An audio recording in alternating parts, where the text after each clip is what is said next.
So, we now will start talking for few next lectures on the science based foundation of steel making, because steel making involves a lot of fundamentals, and no course in steel making I think can be appreciated unless the fundamentals are known. Of course, I am not going to give you a complete coverage of the topics, but it is important for us to revise a few key concepts and show you that what are the fundamental components or the science based foundation of steel making, which we need to remember all the time as we go and address steel making problems, be it process analysis, process design, optimization, and so on. Now, steel making is more than 150 years old.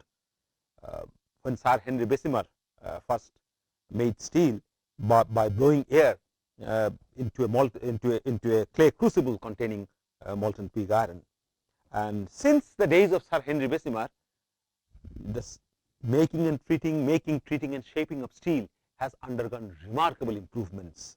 Today, if you go to the BOF shop, for example, you are talking about 92 to 94% of yield in BOF. So, that means if you charge 100 kg of iron into pig iron into BOF, you are going to get something like 92 to 94 kg. So, extremely efficient process. In the BOF, the refining in the LD converter and combination blown reactors, the refining is so fast, so rapid that you can get something like 2 to 3 kg of carbon per second. That is the rate of carbon removal we are talking about. If you go and visit the casting bay, for example, in a thin slab casting shop today, you will find that you are talking about 6.5 to about 7 metric tons of steel being produced per minute per strand. So, enormously efficient process. A lot of developments went in the last 150 years, and we have been able to reach here, achieve all these marks, because we have relied at all stages heavily on fundamentals. The application of fundamental knowledge is extremely important in steering the technology further, because there is going to be many challenges coming up in the future days for steel making. For example, stricter environmental regulations, and burning of fossil fuels, specific energy consumption. These are recycling. These are some of the fronts where the steel makers will be more and more concerned to improve, and there we will see that the science based foundation will come to our rescue, and we will have to increasingly apply the fundamental knowledges in order to find the ways out. Now, there is a huge knowledge based foundation of steel making. This I call as a knowledge based foundation of steel making. I will tell you what is the components with a top down approach.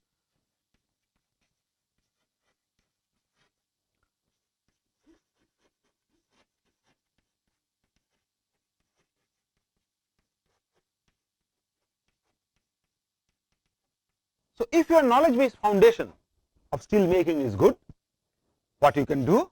You can do very well process analysis, design, control, optimize, or optimization. And if you can do all these things, then what is the net result? The net result is enormous. You are talking of you can develop new technology,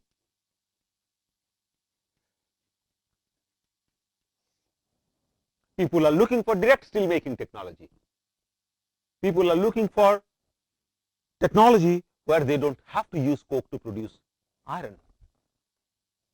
You can have new products,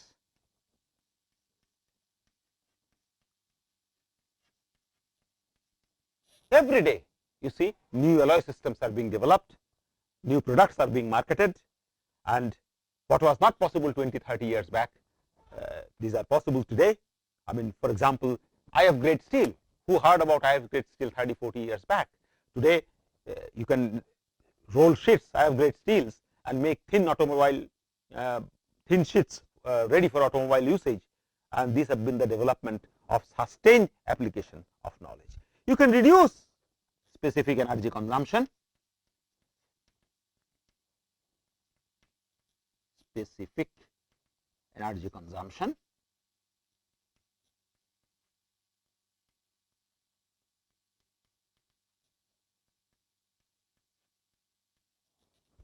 you can improve yield,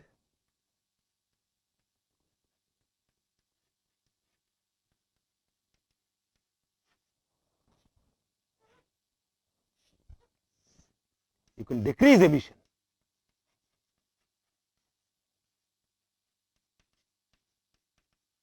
and make the process more environmentally friendly.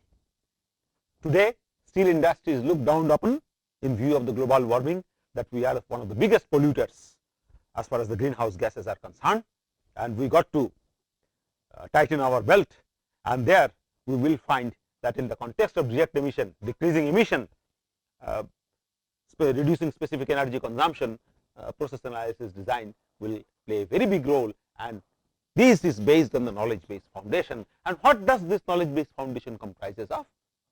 It has 4 different components. These are very important. Steel making, we say that this is the manufacturing steel making, or the alternative that I would have put here in the box is the manufacturing. Then we have the science based foundation,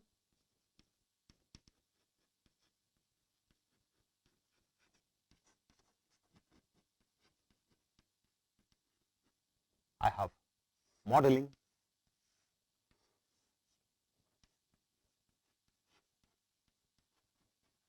and I have measurements.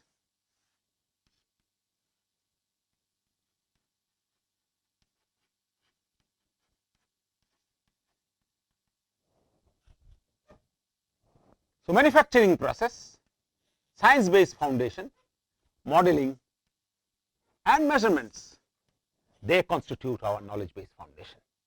You cannot omit any of this. So, you have to know the steel making technology, the processes, steel making processes very well. You have to know the science based foundation of steel making. When you talk of the science based foundation, let us elucidate what does it contain.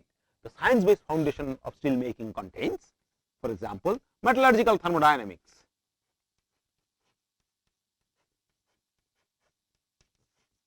that is why before a student or one takes a steel making course, it is so important for him or her to know about metallurgical thermodynamics, which is introduced at the second year level or third year, beginning of the third year level in engineering program.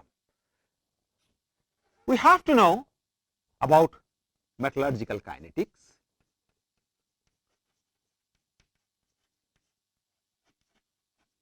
and kinetics basically comprises of 2 components.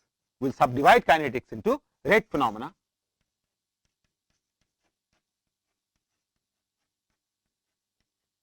and chemical reaction.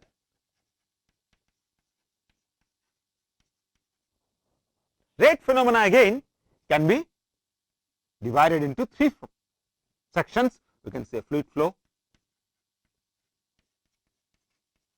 heat transfer, and mass transfer. So, you see the science based foundation of steel making is extremely vast, and on top of that I can say that multiphase or gas liquid interaction. Basically, I am talking of gas metal interaction, because these interactions, as in the case of a basic oxygen furnace, these are reacting interactions. On the other hand, in the case of an argon molten steel interaction in a ladle, these are inert interaction, there is no chemical reaction. So, we have to know thermodynamics well, we have to know metallurgical kinetics well, and there we see that it contains of various subjects, and each of these can be a topic on their own, and in many engineering disciplines like mechanical engineering, chemical engineering, we have full-fledged 1 semester courses running on this. So, you can imagine the breadth of the science, and it is here that you get the largest insight. Unless your science base foundation is good, you will not be able to build models, and if you do not build models, you will not be able to make any meaningful interpretation of the measurements that you might intend to carry out. So, therefore, we have to know these subjects well, and most of you during your second year stages of metallurgical engineering program have been exposed to thermometallurgical thermodynamics, also a subject titled differently, maybe transport phenomena or heat transfer, and then many of you may not have really done an exhaustive treatment of metallurgical kinetics and metallurgical kinetics, which comprises of so many things, but in an isolated way you are already exposed to it. So, I intend to revise this very briefly, because as I said, they are subjects on their own, and when I am delivering a few lectures on the topic of steel making, perhaps it will be beyond any possibility to address these subjects on their entirety in the context of steel making, but nevertheless it is important for us to review certain key concepts before we can advance into the discussion of various other topics, basic oxygen steel making, ladle metallurgy, continuous casting, etc., because there will see extensive application of the fundamentals. So, before we can address all those advanced topics or relevant topics, it is worthwhile for us to briefly examine the key concepts of thermodynamics, metallurgical kinetics that are relevant to steel making. So, let us talk very briefly about the key concepts in metallurgical kinetics first, metallurgical thermodynamics.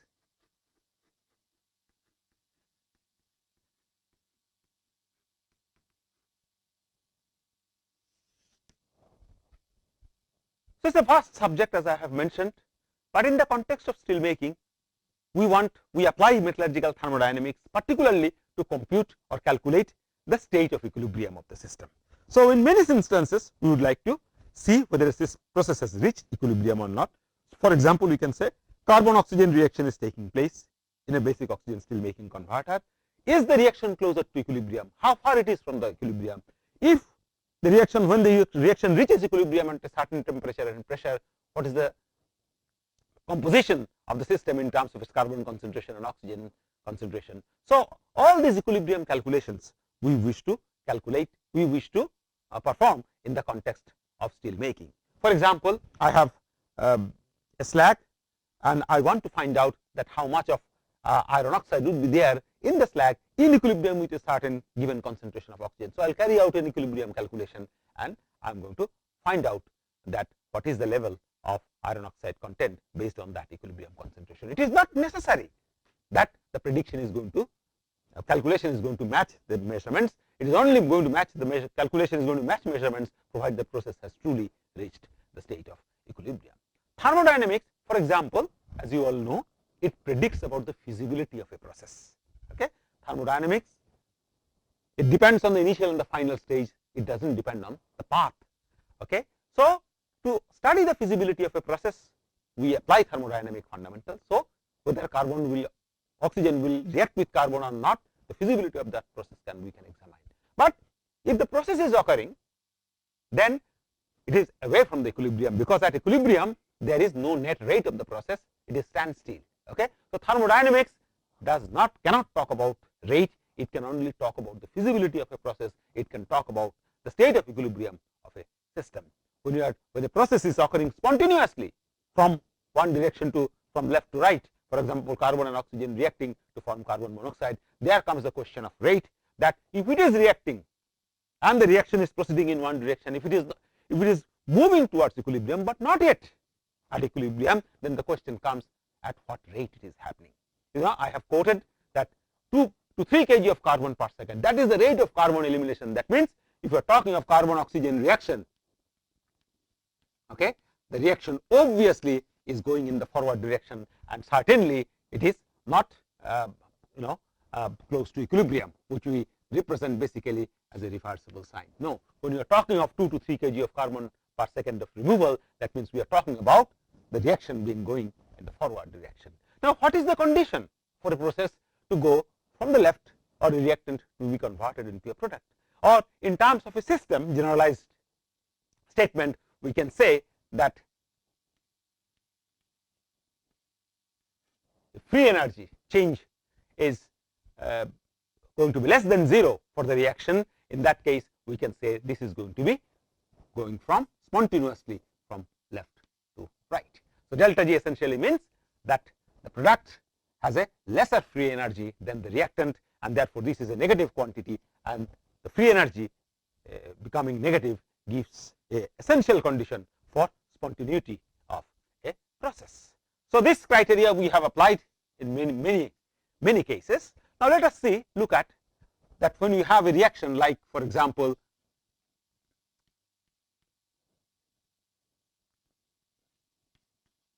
and let us say that the reaction is occurring reversibly. That means it is close, operating close to equilibrium, and then we say we have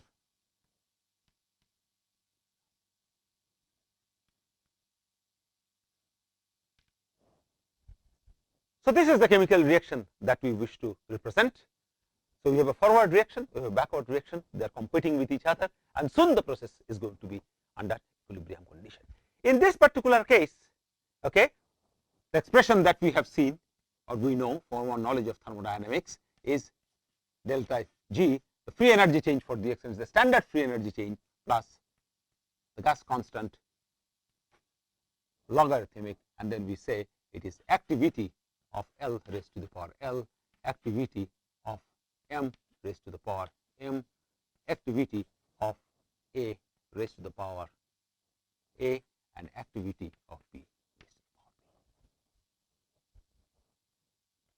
And we know that if the process is occurring close to equilibrium, in that case there is the product and the reactant will have free energies which will be identical. So there will be this quantity on the left hand side will be close to is equal to 0.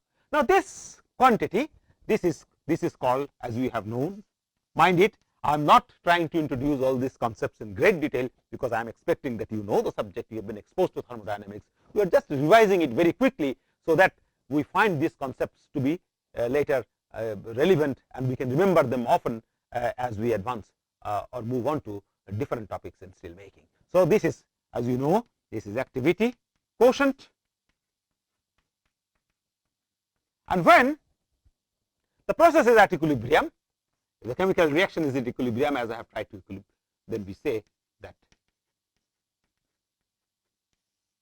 delta G naught is equal to this. We have applied frequently to solve a variety of problems in thermodynamics, particularly for steel making systems, for solutions, and so on.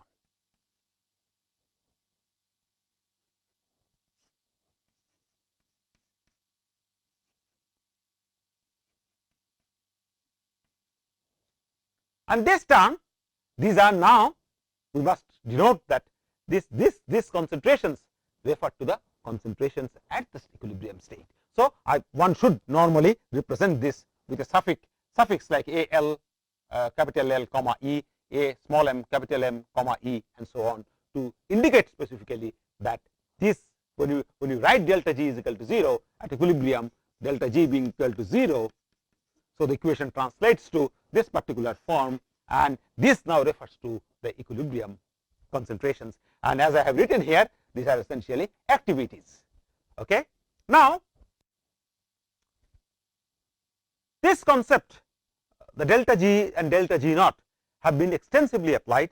And what is the delta G naught essentially implies? Delta G naught implies it is the standard free energy change, okay, when the elements or the reactants and the products are assumed to be in their standard state, okay, which we say as a 1 atmosphere pressure, and that is the condition at which delta G naught is going to be evaluated in terms of this.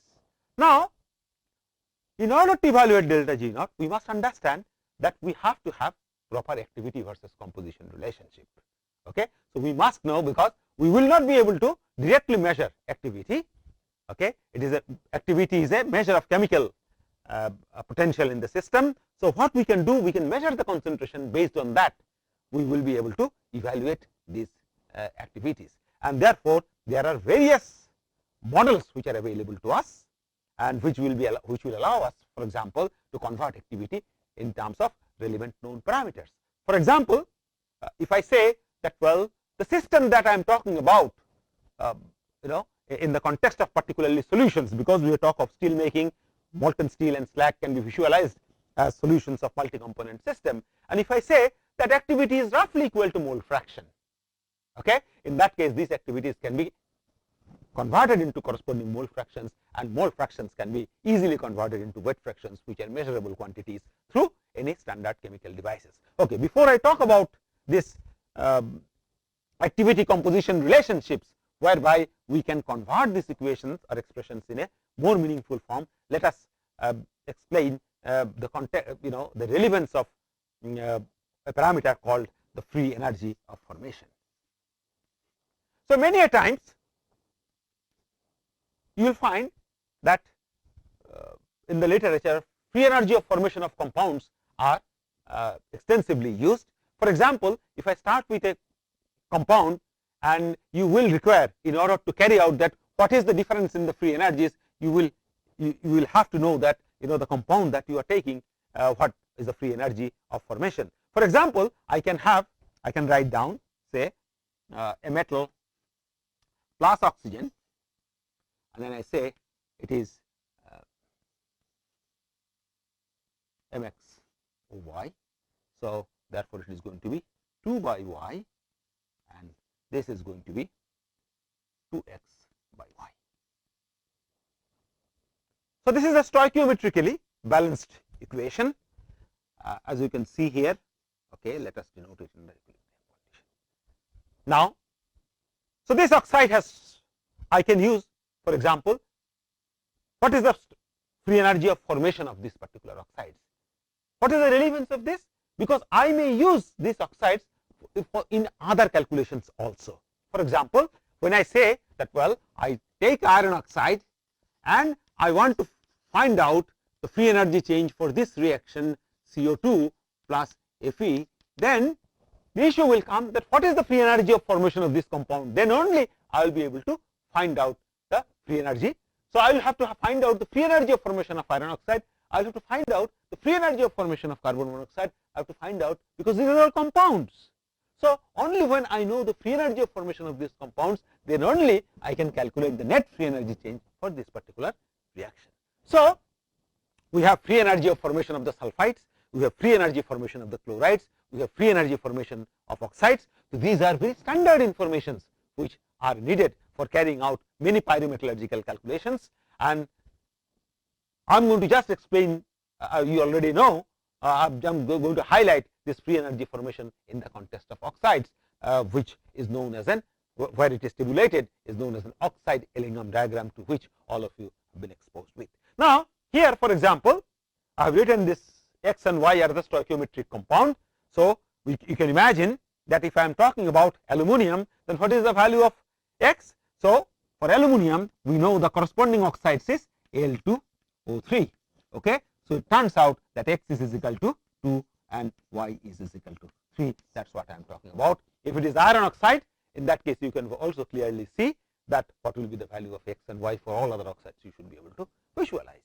Now, free energy of formation, standard free energy of formation, standard state, that means the metal is in the pure state, the oxide is in the pure state, as a function of oxygen partial pressure, has been measured by various investigators, and for the sake of our convenience, so that we can carry out thermodynamic calculations very easily, these have been tabulated before us. And in the Ellingham diagram, if one assumes that, well, delta G naught formation can be represented in terms of A and Bt. Now you can see that this is a Gibbs free energy expression. Gibbs free energy functional is expressed in terms of combined expression of first and second law as enthalpy, temperature and entropy. And if you assume that, so therefore I can say that, well, if you assume that H naught, standard enthalpy and standard entropy of formations are not dependent on temperature, in that case the free energy of formations of oxide materials can be expressed conveniently in terms of this particular equation. So, that means it indicates that the free energy of formation plotted against temperature will yield us a straight line in which A and B are constants, and that is what you actually see when you look at the Ellingham diagram, where you have a number of straight lines drawn, and I am going to now draw it very briefly and show you that what are the relative positions of the lines in the figure and what does that really indicate. So, at equilibrium, when delta G is equal to 0, I have shown that delta G naught is equal to this parameter, and this, as you all know, is called the equilibrium coefficient or equilibrium constant. And if I look at now this reaction operating close to equilibrium, I should also be similarly write down the equilibrium coefficient, and that is going to be activity of metal oxide raised to the power 2 by y, and then activity of oxygen, and if you assume ideal behavior, then I am going to say that this is equal to partial pressure of oxygen in the system, and then we have activity of metal raised to the power 2x by y. Since we are talking of standard free energy change, so that is why we will, the standard state is the pure for metal and metal oxide. So, therefore, their activity is going to go to be equal to 1. So, this is equation will going to come out to be partial pressure raised to the 1. So, therefore, now one can measure the partial pressure of oxygen, and delta G naught is exactly going to be is equal to RT ln PO2. The negative sign cancels out, and that is what it is, and therefore, we can now study the equilibrium of this reaction at 800 degree centigrade, 900 degree centigrade, 1000 degree centigrade, measure the partial pressure of oxygen, and on the basis of that we can compute the delta G naught value, because R is known, temperature is known, and partial pressure is the equilibrium partial pressure that we have measured through a adequate measuring device. So, we should be able to now at various temperatures we should be able to plot. So, temperature is measured, temperature at which the equilibrium has been obtained, corresponding delta G naught is estimated based on the measured PO2 value, and we should be able to draw now a straight line between the two, because of the fact that delta H naught F and delta S naught F are largely independent of temperature. And if you look at it in such plots, you will find that there are straight lines, and only the slope of the straight line changes when there is a phase change. Okay? For example, we may have started with a solid, but then at some point of time the solid may melt. So, otherwise when the phase is maintained continuously unique, in that case you will see that there is a straight line, and this straight line behavior for different metal is going to be different in the system. They need not be parallel, as I have tried to indicate. In fact, there is a straight line, there is a line which is horizontal in the Ellingham diagram, and there is a line which is actually with a negative slope. These are the two peculiar lines in the oxide Ellingham diagram. So, this I say as delta standard free energy of formation of oxide, which is actually equal to RT ln PO2. So, now these are the negative values. For example, this could be something like 1200. So, kilocalories per mole, and this could be about minus 200. So, more negative value is the standard free energy formation.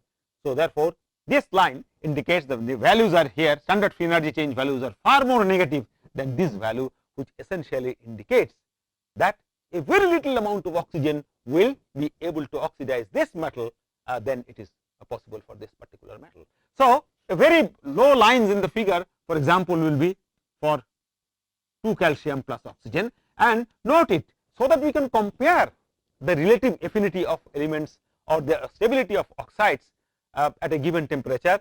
All this is done for per mole of oxygen, and this is 2CaO, which essentially indicates that calcium oxide is a very stable oxide. On the other hand, if you look at iron oxide, for example, Fe 2Fe plus O2, it is going to be relatively. So, these are all at equilibrium. So, therefore, I should maintain, and calcium, then will come magnesium, then will come aluminum, then will come titanium, then will come silicon, and if you go up, and then you see lead oxide, tin oxide, etc., which are relatively weak oxides. And this line is the CCO line, and this is the COCO2 line. You must be knowing that why the slope of the lines are different, because of simply the difference in the entropy values for these reactions, and it's a standard entropy that causes a opposite slope for carbon monoxide and carbon dioxide lines. This you must be knowing. So we have similar figures which are tabulated, and these figures give us important guidelines as far as pyrometallurgical processes are concerned. For example, at this particular point, when carbon monoxide line intersects this particular line, for example, it tells us that it should be possible to, below this line, the dotted line carbon monoxide line occupies smaller position. So therefore, lower position. So therefore, above this temperature, carbon monoxide is far more stable than the oxide which is corresponding to this particular line. So therefore, it indicates that beyond this temperature, if you go beyond this temperature, carbon monoxide will be able to reduce this particular line for the oxide itself. And now we see that, well, carbon monoxide line intersects the FeFeO line at 800-900 degrees centigrade, but it intersects the alumina line, for example, at more than 2000 degrees centigrade, and that's why by looking at this diagram we can immediately conclude whether carbothermic reduction of a metal oxide is possible or not. Similarly, we have sulfide diagrams also.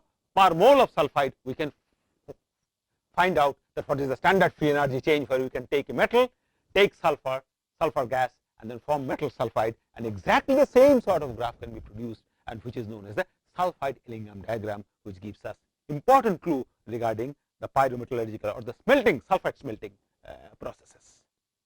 Now coming back to this is a, for example, you see how smartly I have been able to convert. I made one assumption that, well, activity of oxygen is equal to partial pressure of oxygen.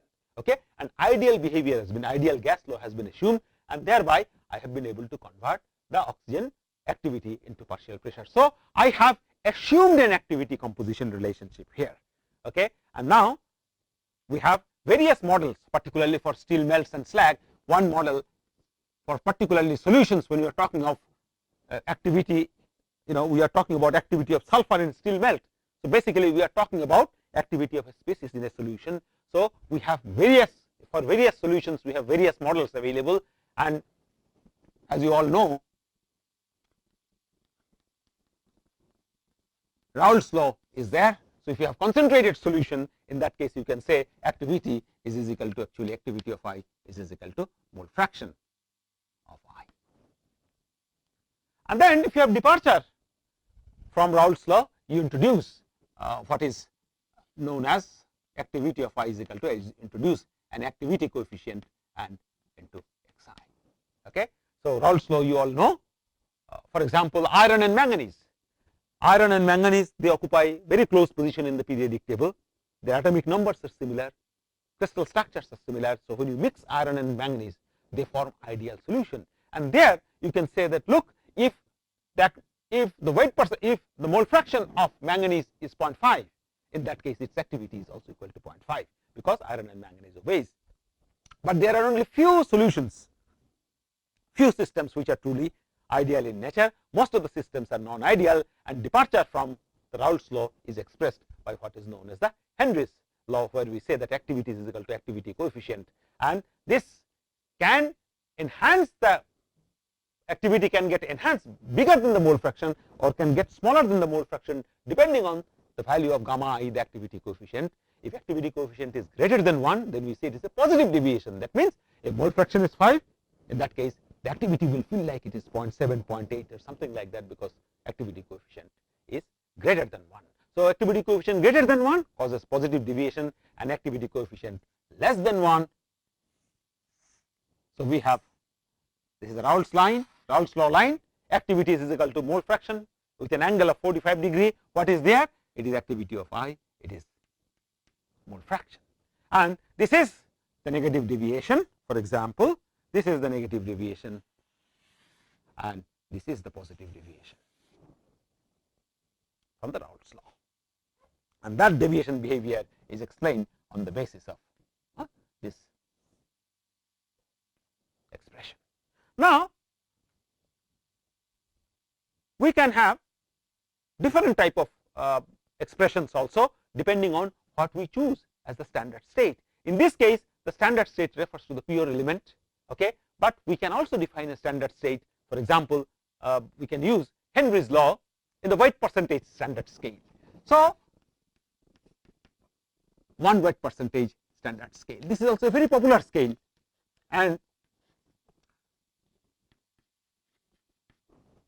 finds extensive application in dilute solutions, and there we say that activity of a species I is approximately equal to weight percentage I, and therefore activity becomes equal to unity when weight percentage I is. So, when weight percentage I is equal to 1, then the activity is going to be equal to. So, this is the Henryan activity in 1 weight percentage scale. This is interpreted as the Henryan activity in concentrated or in the pure state when the elements are in their original solid state or in pure state, and this is with reference to 1 weight percentage standard state. So, there are the free energy, standard free energy of formation, if we calculate, for example, with respect to 100% standard state or with respect to pure element as the standard state, these values are not going to be related.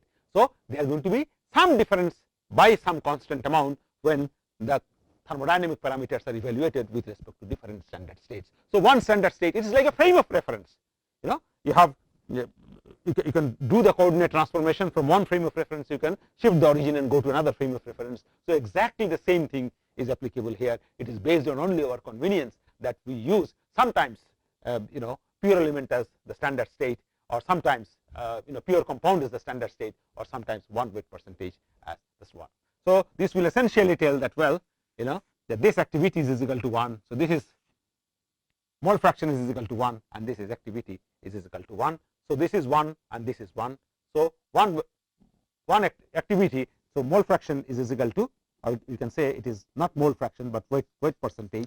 So, this point is actually 1 weight percentage and this is actually activity is equal to 1. So, at the pure state we have reference with pure elements or pure compounds, we can have one standard state defined, and with respect to 1 weight percent standard state we can have again the same kind of an evaluation. Now, if weight percentage is equal to 2, in that case what happens?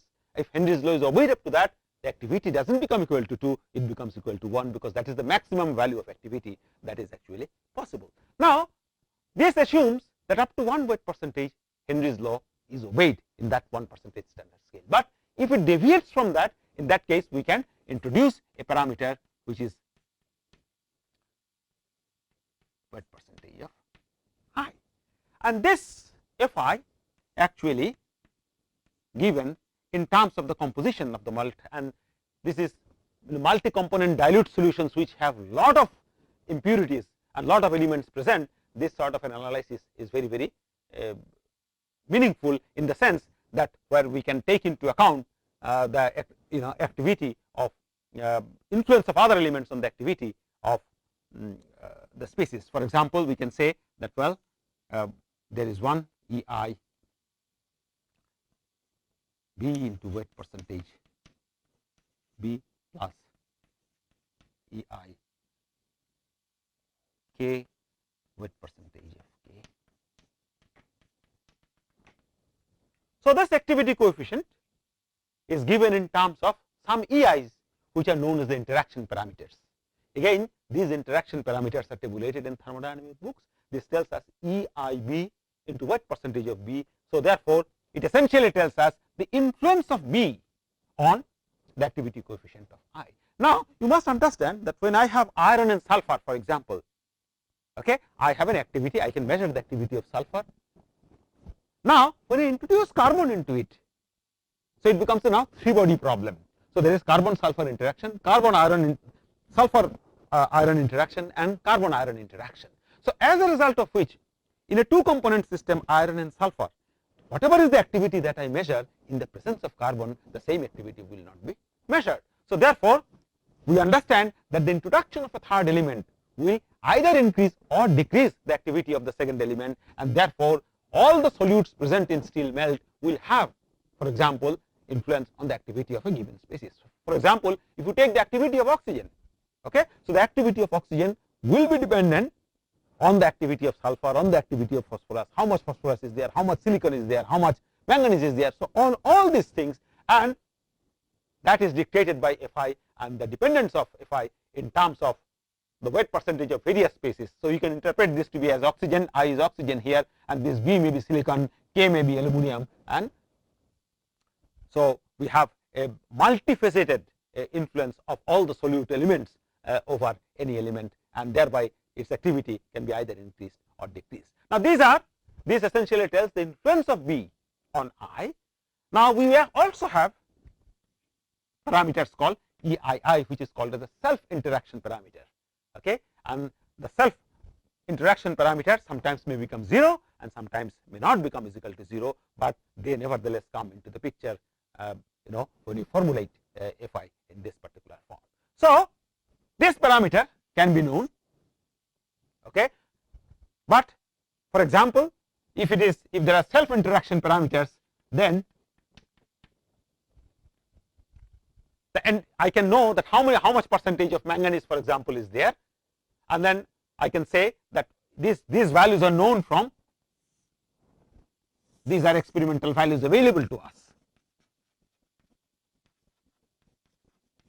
values which are available to us. So these are known, and these compositions B, K, etc. can be known, but as you see here that Fi itself is a function of Wi. So therefore, when you solve this kind of an equation, we get an equation of this particular form,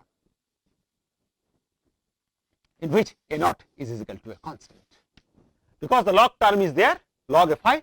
So therefore, we can convert the equation in terms of this unknown parameter. So x you can interpret as the weight percentage of I, x plus log xi, which is known as a transcendental equation. You cannot solve these equations analytically, so you have to use computational routines, and you can imagine that so many such equations are going to be there in multi-component system. One equation will be there for oxygen, another equation will be there for sulfur, another equation will be there for manganese, and lot of activities that you are going to calculate, and then as a result of which you may carry out many other calculations. For example, you can say I have aluminum, the deoxidation calculation, aluminum plus oxygen is giving you L2O3. Now if you assume that there is no formation of any slag, just pure alumina forms, there is no silica, there is no calcium oxide, so pure alumina is there, okay, there is no reaction taking place simultaneously. So aluminum reacts with oxygen, dissolved oxygen, and produces. So we can say dissolved oxygen, 2 times dissolved oxygen and 3 atoms of aluminum producing 1 molecule of Al2O3. And if this is formed in the pure phase, there is no formation of any compound, then we can say that the activity is equal to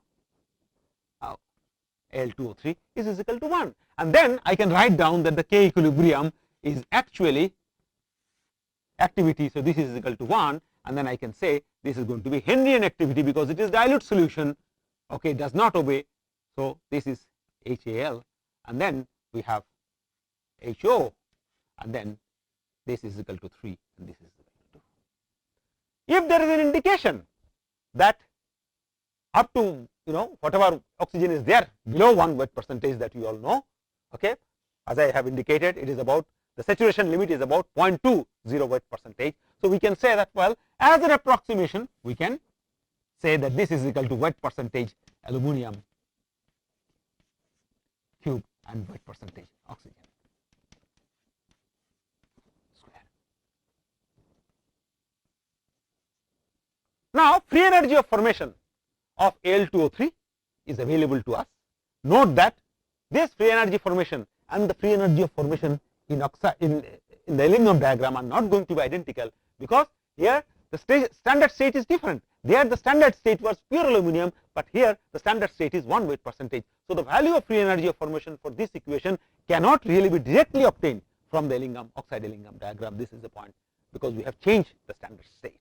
So, this sign is very important for us. This is an approximate sign. Otherwise, if there is a departure, we should have introduced the parameter Fi into this particular calculation, and it would have made the calculation a little bit more tedious. If I substitute in this particular form, in that case I should be able to use a simple calculator and solve it, but the moment I introduce Hi values here, HAl and HO, the calculation becomes complex. We have to take into account manganese concentration, sulfur concentration, silicon concentration, and as a result of which we will require computational routines to solve, because we generate equations of this particular form which are not normally, which one cannot really solve by analytical means. So, therefore, we have to have today large computer routines in order to calculate the state of equilibrium, give us the composition, give us the phases, concentration, etc. Many computational packages are available. So, maybe you have heard about this software which is called the FACT, a Canada based software for thermodynamic calculations, facilities for chemical thermodynamics, calculation of chemical thermodynamics. It is chemical thermodynamics. Then we have Thermodoc. This is another software which is available. Thermocalc, which is another software. There are a lot of software platforms which are now available where we can perform many complex thermodynamic calculations considering multi phases, various types of solutions, and innumerable number of possibilities to predict the various states of equilibrium that you may be interested to know. Now, beyond this, one important parameter that we often talk in oxygen steel making is a term called oxygen chemical potential, or oxygen chemical potential of oxygen.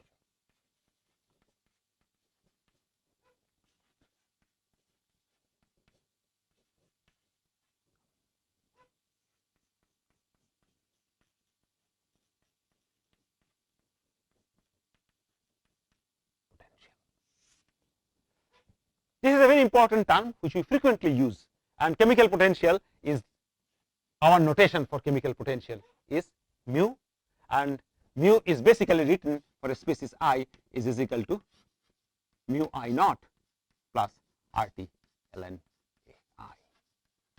That is the chemical potential of this is a standard formulation, well accepted formulation. This is the standard chemical potential of the species.